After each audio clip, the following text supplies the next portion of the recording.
Bienvenue sur Africa 24 dans cette nouvelle édition du 12-15. Voici les titres de l'actualité. La diaspora congolaise, l'une des plus importantes d'Afrique, pourra participer à l'élection présidentielle de 2023. Jamais appliquée faute de moyens financiers suffisants, cette disposition, inscrite depuis 2006 dans la Constitution, s'exercera pour la première fois en République démocratique du Congo. Le Maroc veut donner un coup de pouce au développement du secteur électrique du continent africain en partageant son expérience en la matière. Le Royaume fait partie des pays qui affichent un taux d'électrification de 100% grâce à sa stratégie basée sur l'énergie renouvelable.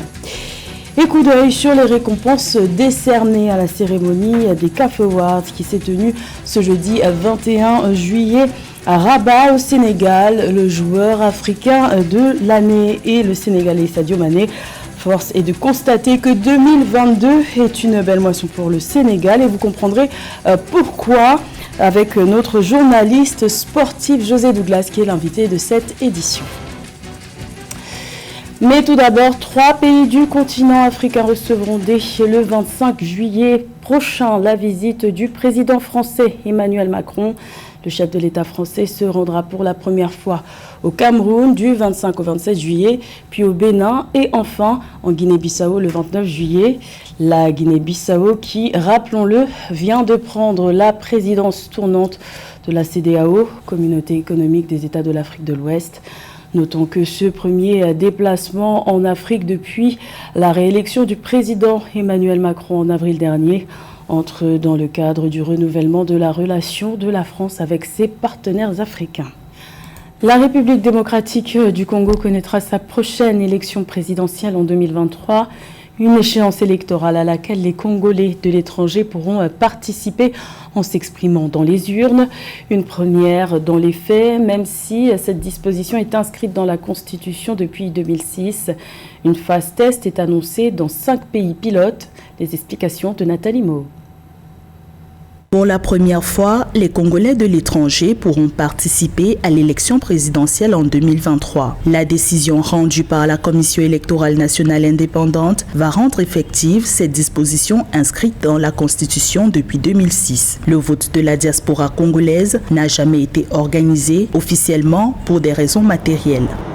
L'exclusion de la population congolaise de la diaspora du processus électoral dans ces pays depuis un certain nombre d'années, au-delà de la raison de manque de logistique telle qu'évoquée par les pouvoirs, est due au fait que cette population de la diaspora est généralement hostile au pouvoir en place. Maintenant, avec un président issu de la diaspora qui a une bonne frange de la population congolaise de l'étranger qui les supporte, cette mesure est levée.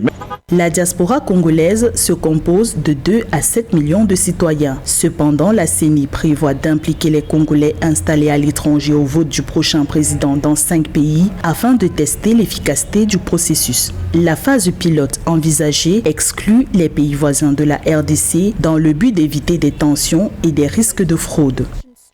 L'exclusion de la diaspora congolaise des pays voisins s'explique par le fait que les Congolais n'ont pas de pièce d'identité depuis une vingtaine d'années et qu'il y a un grand risque que certaines populations étrangères puissent traverser la frontière et voter dans un certain sens lors de différents scrutins.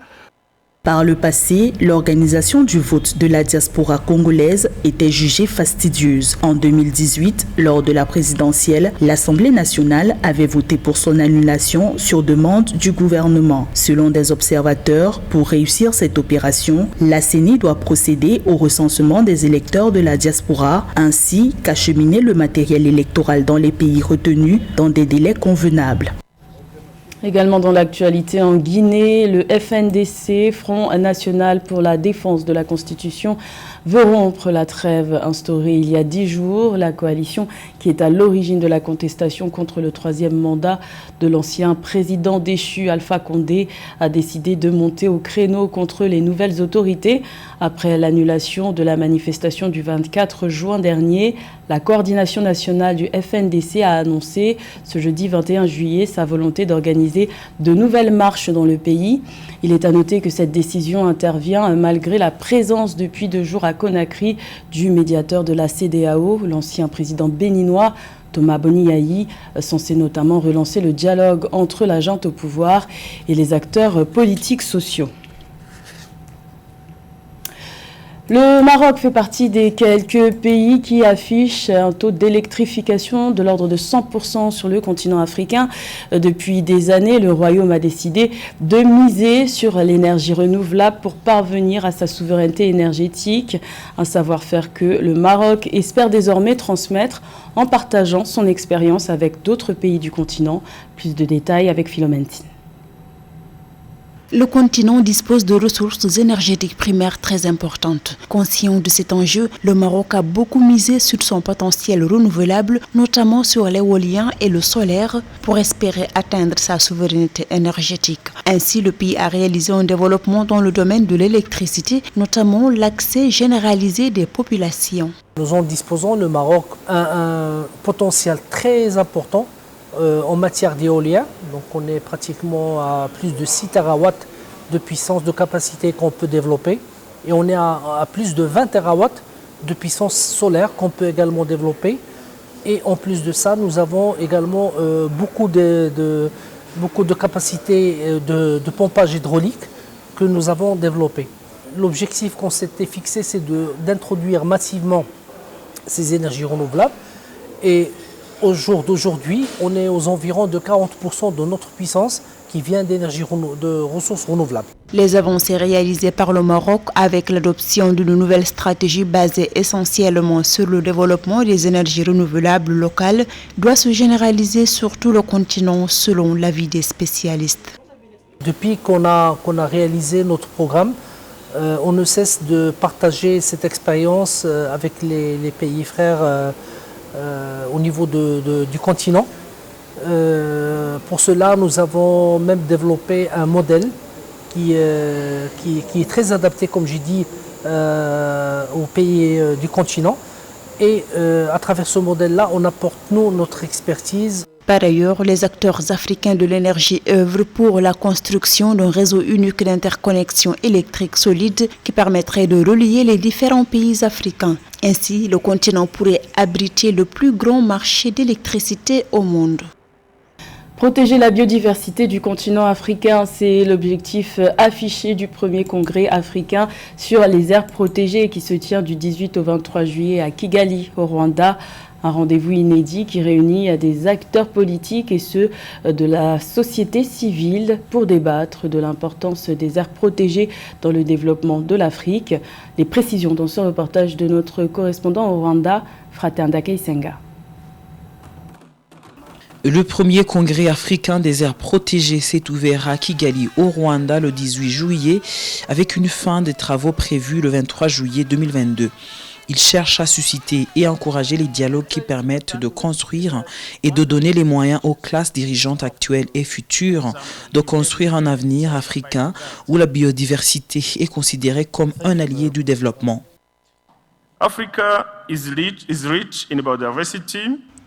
L'Afrique est très riche en biodiversité, peut-être plus que tous les continents. Nous avons les plus belles rivières, forêts et montagnes et une variété de vie sauvage qu'on peut seulement trouver sur notre continent.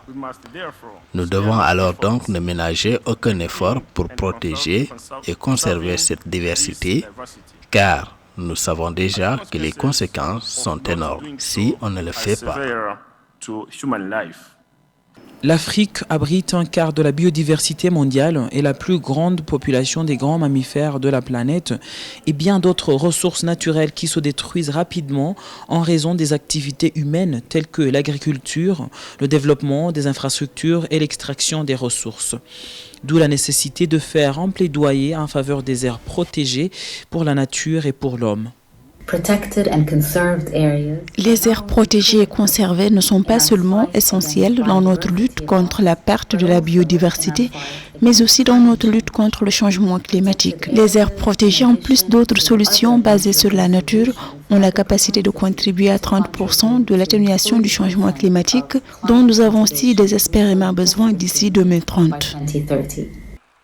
Le Congrès africain des aires protégées traite de 3 thèmes clés, à savoir des aires protégées de conservation, des populations et de la biodiversité. C'est aussi une occasion pour les autorités africaines d'écouter les femmes, les jeunes et les communautés indigènes et locales parler de l'avenir qu'ils souhaitent. Par définition, une aire protégée est un espace géographique clairement défini, reconnu, consacré et géré par tout moyen efficace, juridique ou autre, afin d'assurer à long terme la conservation de la nature, des services écosystémiques et des valeurs culturelles qui lui sont associées. C'était une cérémonie très attendue sur le continent puisqu'elle devait dévoiler le meilleur joueur africain de l'année 2022. Les CAF Awards se sont déroulés ce jeudi 21 juillet à Rabat au Maroc, en marge de la CAN féminine de football qui s'achèvera ce samedi au Maroc, toujours. Et pour parler de toute cette actualité sportive riche, nous recevons sur ce plateau notre journaliste sportif José Douglas. Bienvenue José. Oh, bonjour Gladys. C'est donc la fin du suspense. Le meilleur joueur africain de l'année 2022 est désormais connu. Mais oui, c'est donc Sadio Mané, joueur africain de l'année, qui conserve son titre après l'avoir également remporté lors de l'édition 2019. Pape Matar Sarr, jeune joueur de l'année, la sélection des Lions de la Teranga est également nominée et donc équipe nationale pour la sélection africaine. Et puis il y a aussi un autre joueur sénégalais, Pape Ousmane Sako de Simba, qui a remporté le but de l'année de la CAF dans la catégorie mixte hommes et femmes pour sa frappe aérienne spectaculaire pour Simba contre la SEC de Mimosa lors de matchs de groupe de la Coupe de la Confédération. Je vous propose d'écouter Sadio Mané. Je suis très honoré d'être ici pour la 5e fois de suite et je suis extrêmement ravi de recevoir ce trophée. Je remercie le président de la Fédération sénégalaise de football ainsi que mon coach, Aliou Cissé, sans oublier mes collègues en club et en sélection. Je remercie également la famille de Bambari et à Dakar. Je suis très ému. Je ne trouve pas les mots pour exprimer mes pensées. Je voudrais remercier tous les Sénégalais. Je dédie d'ailleurs ce trophée à la jeunesse de mon pays. Et voyons avec vous, José, les autres récompenses. Oui, le Sénégalais Aliou Cissé, entraîneur de l'année, vous le voyez, aux côtés de Rigobert Song, le Camerounais, entraîneur du Cameroun, aussi de la sélection, mais aussi la Nigériane Aziza Oshwala remporte le prix de la joueuse africaine de l'année. Il est aux côtés donc du président de la CAF, M. Patrice Motsepe. Le Wydad Athletic et Mamelodi Sundowns sont respectivement nommés club masculin et féminin de l'année. Il y a aussi Désiré Ellis qui a été nommé entraîneur africaine de l'année. La Ghanéenne Evelyne Badou remporte les prix de la joueuse interclub et de la jeune joueuse de l'année. Le trophée du joueur interclub masculin de l'année est revenu au légendaire gardien, capitaine d'Al-Hali et de la sélection d'Égypte, Mohamed El Chenaoui. Et puis l'équipe nationale féminine de l'année sera nommée après la finale de la Coupe des Nations féminines et la finale qui a lieu ce samedi, vous le savez, entre le Maroc et l'Afrique du Sud.